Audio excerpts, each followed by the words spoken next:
can start. So this guy is Joseph, and we met each other at NTU, and he has been my advisor for like 6 years. So basically, that's a quarter of my life.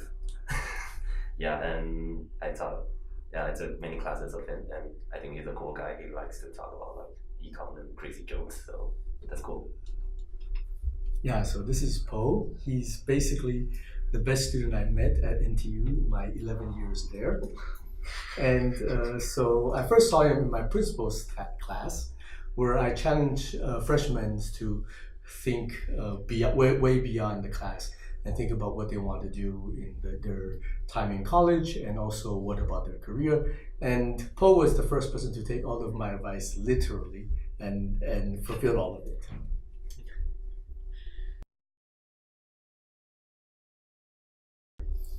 Yeah, so one of my advice was to my freshman students was, well, if you're interested in research, just come and see my lab meeting. And he said, can I come? I said, okay. So he actually audited all of my lab meetings since being a freshman. Yeah, that's true. I just bought it like every week or something. So yeah, so basically that's it. And I also started to do some research with him since my sophomore. Yeah, since my sophomore, and we did some papers, and yeah, that's it. Oh, I took the first class is Principles of Econ, and that's cool. So that's 1 semester, and also the other class is like Experimental Econ. I don't know. I took that in my like junior year or something, and also took Micro Theory. That's a graduate level class, also taught by this guy. So I think that's it. Yeah, that's about all of the classes that are offered at NTU, and he took all of it.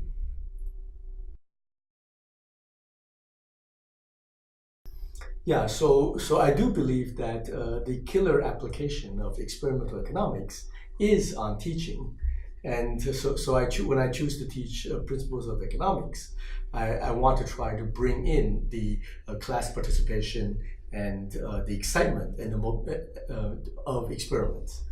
The way when I started, the way was to do everything by hand, because back then the iPhone just started, so not many people have laptops, and Wi-Fi connection was not good.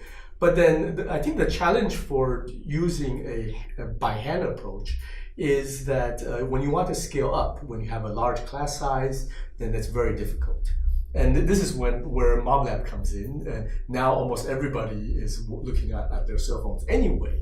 So I mean, why not just turn their cell phone screens into something that forces them to participate? So yeah, that I think is the real power. And of course, showing that, I mean, when you do this by hand, the TA has a huge job of trying to collect all of the paper and pencil results, and then try to transcribe that into some Excel file. But now with MobLab, I mean, you just click and then you show the results. So talking about classroom participation, so it's really So what I actually saw this proverb when I received this thank you letter during Thanksgiving that wrote, "Tell me and I'll forget. Teach me and I may remember. Involve me and I'll understand." I actually did some kind of investigation to figure out, because this was attributed to be a Chinese proverb, but I couldn't find the Chinese quote for a long time until I finally found it in Xunzi, which is saying that so basically, 见之不若知之，知之不若. Well, anyways. But I think that the essence of that quote, the last sentence was 行之明也. So you understand when you actually carry it out. So that's the essence of involve me and I'll understand. And so that's why I think that the right way to teach is to basically get the students involved.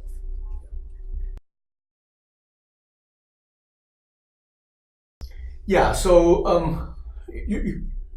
frankly speaking, when I lecture, students also fall asleep. So I'm not like a gifted lecturer. But every time I say, okay, now it's time for the experiment, everybody wakes up.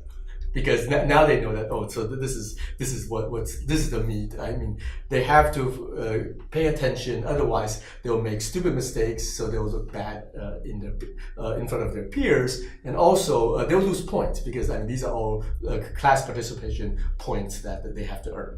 And so with that, then they really are involved in this. And then, so usually it's the 20-minute to 30-minute right after the classroom experiment, when they've just seen that, hey, why is the other group that stupid, or why did the result turn out to be unexpected? And then I say, see, read your textbook. It's all in there. Okay, yeah, so First experiment. Which one? The loopy game? But okay, yeah, the challenge about answering this question is that we actually have one experiment per week. So there's a whole series of, there's tons of that. But I think, so one of the experiments that I remember vividly is when I actually run the public good game repeatedly.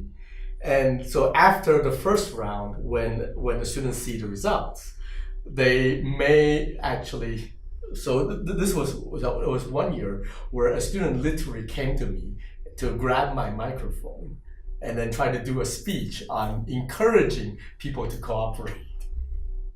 And it was after that I said, okay, let's see if that works.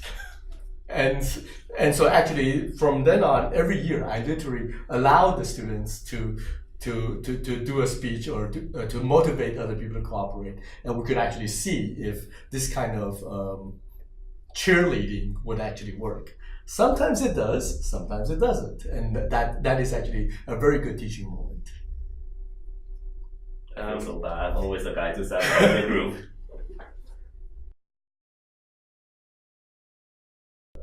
Let's talk about which one, like double auction or something. Yeah, double auction I think is double auction is so good. It's basically like everybody just like energetic or something. So basically he runs it, and everybody was like yelling around or something. Hey, where's my commodity? Sell and buy or something. Everything is just floating around. And also after the experiments, basically Joseph talks about a lot of things about the results, and also show us the invisible hands. So I think that's pretty cool. Yeah, so one of the most prominent, first and foremost experiment that I run is the contrast between the pit market and the continuous or centralized double auction.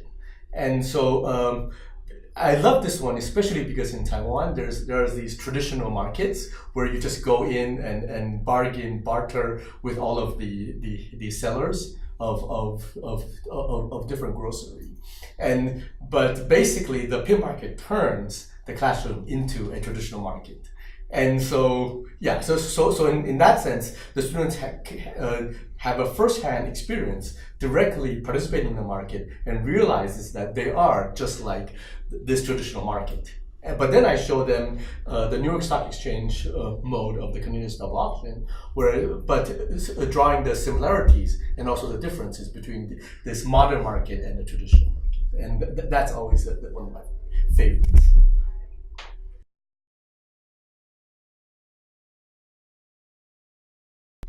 Well, okay, so one thing I don't like about MobLab is you lose the face-to-face aspect of this.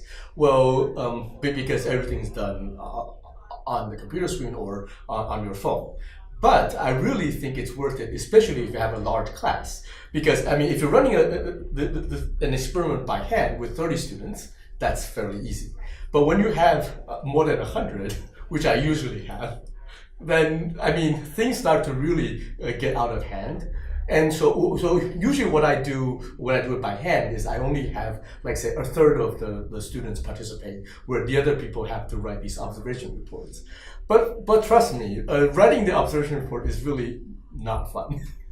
Yeah, so in this case, well, when you really want to scale up, I mean, technology is there. I mean, it may not be like 10 years ago, but now, I mean, well, everybody's watching their cell phones anyway. So yeah, so this I think is definitely worth it. Yeah, that's so true. I still remember my first time to use MobLab is basically playing the common value auction, and I still remember that was in my intermediate micro class, and that was basically a class that is about like 100 students, and it's so amazing that it's just like collect all the data like in 10 minutes or something, and we can just show all the results. So I think that's just amazing for us. Yeah.